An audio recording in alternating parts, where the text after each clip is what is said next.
જોઈ રહ્યા છો વડોદરા 24 હર્સ ન્યૂઝ ચેનલ। હવે જોઈએ અગત્યના સમાચાર। વડોદરા વાસીઓએ ધામધૂમથી ધૂળેટી પર્વની ઉજવણી કરી। ગઈકાલે વડોદરા વાસીઓએ ધૂળેટીની ધામધૂમથી ઉજવણી કરી।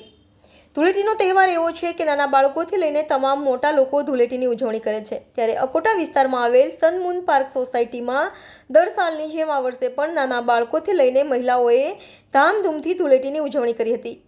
નાના બાળકો પિચકારીથી એકબીજા પર પાણી છાંટીને ધૂળેટીની ઉજવણી કરી હતી। રંગબેરંગી કલર લગાડીને ધૂળેટીની ઉજવણી કરવામાં આવી હતી। વડોદરા શહેરની અંદર હોળી નિમિત્તે અમે દર સાલની જેમ આજે પણ હોળી ઉજવી છે અકોટા વિસ્તારની અંદર, અને અમને ખૂબ જ મજા આવી છે હોળીના નિમિત્તે। તો બધાને હેપી હોળી।